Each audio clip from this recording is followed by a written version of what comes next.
and welcome to ADHD TV with me, Jo Richards. I'm doing a few Under the Hood with a Coach short videos. She laughs as she says short videos. I am trying to keep them as short as possible.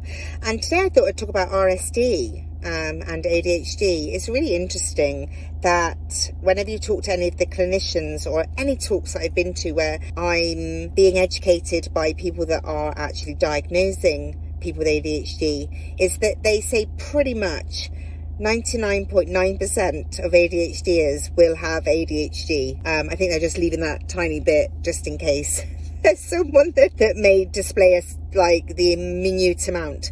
And it's really interesting when I have conversations with people how this invisibleness can really impact our lives. And I'm thinking like professional lives. So obviously personally it can be a real struggle.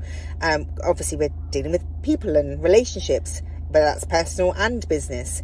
But I was talking to somebody recently, and a really lovely young man, and he was an estate agent, and we were talking about his role and how he was finding it with his ADHD. And one of the biggest challenges and difficult things that he had to deal with within his role was when people didn't sign up through him, and he would go off and ruminate for days. He'd be thinking, oh, I didn't say that right, I wasn't warm enough, I wasn't there. He really did internalize it all, just because he didn't even know RSD was in play. He'd got his ADHD diagnosis, but he didn't know that RSD, nothing had been communicated with him about it, and so he hadn't even come across it in any of the small amount of research that he'd done, because some of us have got other things that we're really, really interested in. It isn't just doing the major hyper focus on ADHD. So when I could talk to him about it and say to him, look, this could be something to have a little read about and find out a bit more about. And I reckon that when you understand it, I've always said it's awareness and education that are the golden key for us neurodiverse ADHDers.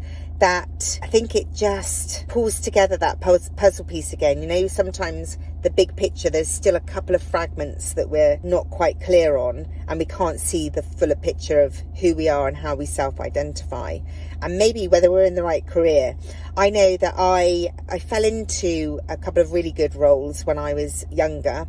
I was very grateful, but I then wanted to do different things, and not knowing that ADHD and RSD were in play, I ended up becoming, it was a sales director, an area sales director, but I'd come from customer service, and there was a reason. The people pleaser, they're wanting to rescue everyone, they're wanting to fix all the problems, the high sense of justice, all these things. Customer service was amazing. Sales, however, that was a whole different kettle of fish. So luckily within the role, there was quite a lot of people managing. So I managed to kind of steer myself into that direction.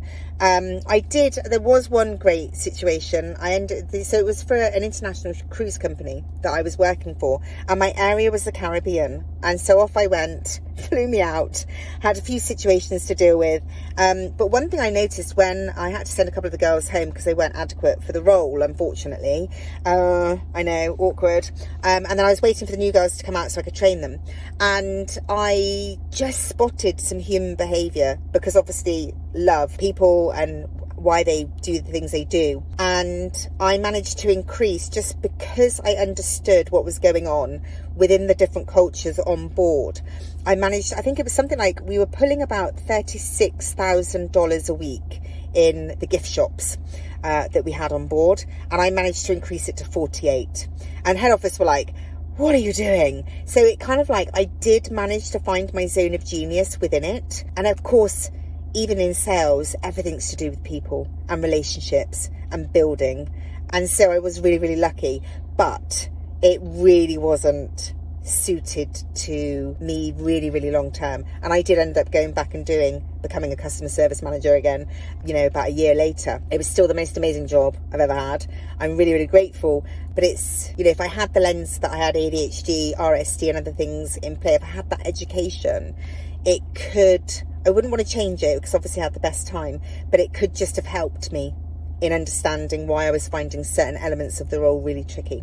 So hope you find this useful, whatever you're doing, whatever career you've got. Have a look at RSD if you're an ADHDer, and just see if there's things you can do to make the process a lot nicer, kinder. Maybe outsource some elements of the role to somebody else so that you can just thrive in the bits that you do love doing. I'll see you in the next video. Take care.